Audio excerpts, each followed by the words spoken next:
ಸಿದ್ಧತೆ. ಸರ್ಕಾರಿ ಶಾಲೆಯ 1700 ಶಾಲಾ ಮಕ್ಕಳು ಭಾಗಿ. ಎನ್ಸಿಬಿ ಟೈಮ್ಸ್ ಮೀಡಿಯಾಗೆ ಸ್ವಾಗತ. ನಾನು ಲಕ್ಷ್ಮಿ ಅರಸ್. ಕನ್ನಡ ರಾಜ್ಯೋತ್ಸವ ಅಥವಾ ಕರ್ನಾಟಕ ರಾಜ್ಯೋತ್ಸವ ಪ್ರತಿ ವರ್ಷದ ನವೆಂಬರ್ 1ರಂದು ಆಚರಿಸಲಾಗುತ್ತದೆ. ಮೈಸೂರು ರಾಜ್ಯವು ಈಗಿನ ಕರ್ನಾಟಕ 1956ರ ನವೆಂಬರ್ 1ರಂದು ನಿರ್ಮಾಣವಾದುದರ ಸಂಕೇತವಾಗಿ ಈ ರಾಜ್ಯೋತ್ಸವವನ್ನು ಆಚರಿಸಲಾಗುತ್ತದೆ.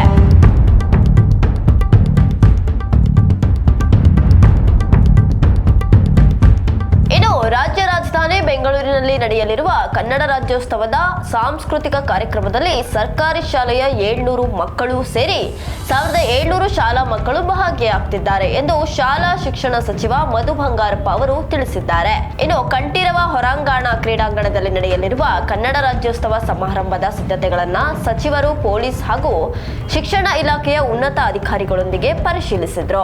ಬಳಿಕ ಮಾಧ್ಯಮಗಳೊಂದಿಗೆ ಮಾತನಾಡಿದ ಅವರು, ಶಾಲಾ ಶಿಕ್ಷಣ ಸಚಿವನಾಗಿ ಇದು ನನ್ನ 3ನೇ ಕನ್ನಡ ರಾಜ್ಯೋತ್ಸವ. ಈ ಬಾರಿ ಸಾಂಸ್ಕೃತಿಕ ಕಾರ್ಯಕ್ರಮವನ್ನ ವಿಭಿನ್ನವಾಗಿ ರೂಪಿಸಲಾಗಿದೆ. ಕಳೆದ ಬಾರಿ 1100 ಮಕ್ಕಳು ಭಾಗಿಯಾಗಿದ್ದು, ಅದರಲ್ಲಿ 300 ಮಂದಿ ಸರ್ಕಾರಿ ಶಾಲಾ ವಿದ್ಯಾರ್ಥಿಗಳಾಗಿದ್ರು. ಈ ಬಾರಿ 1700 ಮಕ್ಕಳು ಭಾಗವಹಿಸಲಿದ್ದಾರೆ. ಅವರಲ್ಲಿ 700 ಮಂದಿ ಸರ್ಕಾರಿ ಶಾಲೆಯ ವಿದ್ಯಾರ್ಥಿಗಳಾಗಿರಲಿದ್ದಾರೆ. ಇನ್ನು ಕಾರ್ಯಕ್ರಮದಲ್ಲಿ ಭಾಗವಹಿಸುವ ಎಲ್ಲಾ ಮಕ್ಕಳಿಗೂ ಪ್ರಮಾಣ ಪತ್ರವನ್ನ ನೀಡಲಾಗುವುದು ಎಂದು ತಿಳಿಸಿದ್ರು. ಕನ್ನಡ ರಾಜ್ಯೋತ್ಸವ ಸಮಾರಂಭವನ್ನ ಮುಖ್ಯಮಂತ್ರಿ ಸಿದ್ದರಾಮಯ್ಯ ಅವರು ಉದ್ಘಾಟಿಸಲಿದ್ದು, ಉಪಮುಖ್ಯಮಂತ್ರಿ ಡಿಕೆ ಶಿವಕುಮಾರ್, ವಿಧಾನ ಪರಿಷತ್ ಸಭಾಪತಿ ಬಸವರಾಜ ಹೊರಟ್ಟಿ ಮತ್ತು ವಿಧಾನಸಭಾಧ್ಯಕ್ಷ ಯುಟಿ ಖಾದರ್ ಉಪಸ್ಥಿತರಿರಲಿದ್ದಾರೆ. ಕನ್ನಡ ರಾಜ್ಯೋತ್ಸವದಂದು ಮುಖ್ಯಮಂತ್ರಿಗಳು ಶಾಲಾ ಶಿಕ್ಷಣ ಇಲಾಖೆಗೆ ಸಂಬಂಧಪಟ್ಟ ಹಲವು ವಿಶೇಷ ಕಾರ್ಯಕ್ರಮವನ್ನ ಘೋಷಣೆ ಮಾಡಲಿದ್ದಾರೆ.